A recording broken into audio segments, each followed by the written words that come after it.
Dr. Marcus Holbrook was renowned for his ability to unearth forgotten masterpieces and restore them to their former glory. As the chief curator of the Metropolitan Museum of Art, his keen eye and encyclopedic knowledge of art history were legendary. His latest exhibit, Shadows of Eternity, had garnered worldwide acclaim for its breathtaking collection of Baroque paintings. Yet, on the exhibit's third evening, his lifeless body was discovered in Gallery 17, slumped in a chair before Caravaggio's The Supper at Emmaus. The door was locked from the inside, and the security cameras revealed nothing. The cause of death. Natural, they said. A heart attack, just another tragedy of age.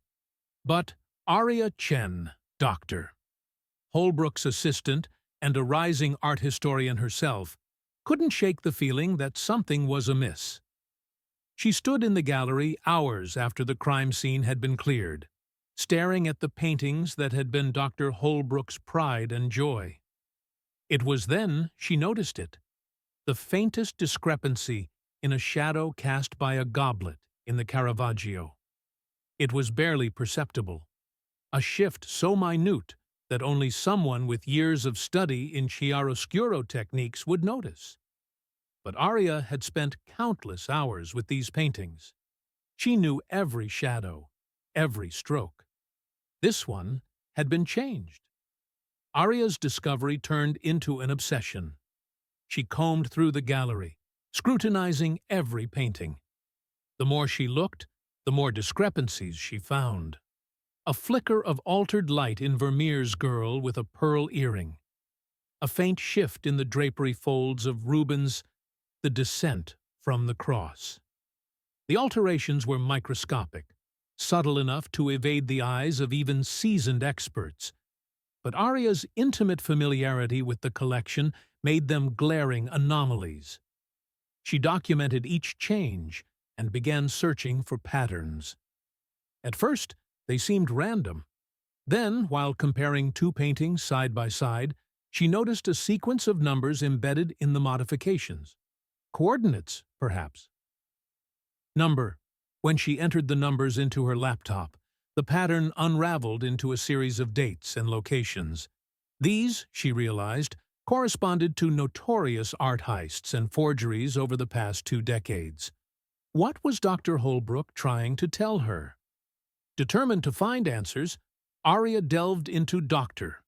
Holbrook's files. His office, tucked away in the museum's labyrinthine administrative wing, felt eerily quiet in his absence. His computer was password-protected, but a sticky note in his meticulous handwriting, Caravaggio 1601, yielded access. His desktop was a curated chaos of research notes, exhibit drafts, and emails. But one folder, innocuously labeled Restoration Logs, caught her eye. Inside were high-resolution scans of every painting in the exhibit, annotated with dates and cryptic symbols. The most recent entries matched the changes Arya had noticed. In the margins of these logs, Dr. Holbrook had written fragments of what appeared to be a personal code. One annotation stood out. The frame's edge conceals the past. Following the hint, Arya inspected the ornate frame of Caravaggio's painting. Running her fingers along the intricate carvings, she felt a small, loose panel. Behind it was a flash drive. Back in her apartment, Arya plugged in the drive. It contained a single folder labeled Echoes. Inside were files detailing art crimes spanning 3 continents. Theft reports, photographs of forged certificates, and correspondence between shadowy figures. The final document was a scan of an unsigned letter addressed to Holbrook. The shadows hide the truth, but the light will reveal it. Beware the Watchers. The more Arya uncovered, the more perilous her investigation became. The next morning, a stranger cornered her in the museum parking lot. He wore a nondescript suit and spoke in a voice devoid of inflection. "Ms. Chen, some truths are best left buried," he said, handing her a card with nothing but a phone number on it. Call if you wish to discuss your findings. That night, she received an anonymous email. The subject line read, "Stay silent." Attached was a photograph of her apartment window taken from the street. The message was clear. Unnerved but resolute, Aria decided to share her findings with Detective Eli Navarro, an NYPD investigator with a reputation for solving cold cases. Navarro had an appreciation for art and, more importantly, a knack for sniffing out hidden motives. He listened intently as Aria recounted everything. "This goes beyond a simple murder," Navarro said, his brow furrowing. "If Holbrook was onto something, it's no wonder someone wanted him silenced." Together, they began piecing together the conspiracy. The altered paintings were not just clues. They were part of a larger scheme, a covert network manipulating the art world's black market. Dr. Holbrook had apparently been documenting the network's activities, embedding the evidence in his exhibit. As Aria and Navarro dug deeper, those connected to the investigation began meeting untimely ends. A restorer who had worked on the exhibit fell to her death from her studio's scaffolding. A security guard who had been on duty the night of Holbrook's death died in a hit-and-run.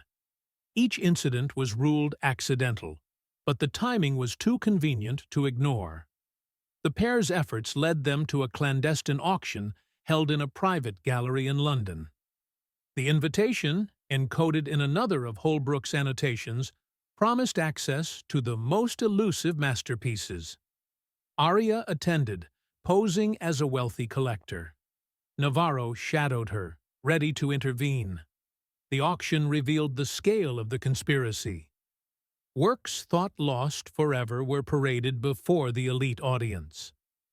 Aria's heart raced as she spotted a small portrait that matched the description of a painting stolen from the Louvre years ago. She discreetly photographed the auctioneer and several attendees. Their investigation uncovered connections between powerful collectors, museum directors, and even government officials. The conspiracy's reach was staggering, implicating figures who had much to gain from controlling the flow of priceless art. Aria's breakthrough came when she deciphered the final clue in Dr. Holbrook's notes, a reference to Helsing, an alias tied to an infamous art forger. Through a contact in the art restoration community, she arranged a meeting with Helsing in a dimly lit cafe in Amsterdam. Helsing revealed the truth. Dr. Holbrook had been blackmailed into curating the exhibit. The altered paintings were his desperate attempt to expose the network without putting himself in direct danger. But someone within the network had discovered his plan. Aria and Navarro used this testimony to build their case, leaking evidence to trusted journalists. The revelations rocked the art world, leading to high-profile arrests and resignations. Yet, many questions remained unanswered, and Aria knew the network's full scope might never be uncovered. Months later, Aria stood in Gallery 17 once more. The exhibit had been dismantled, the paintings returned to their original homes. She gazed at the empty walls, haunted by the memory of Dr. Holbrook. He had risked everything for the truth, leaving her to carry his torch. In the stillness, she could almost hear his voice. "The shadows hide the truth, but the light will reveal it."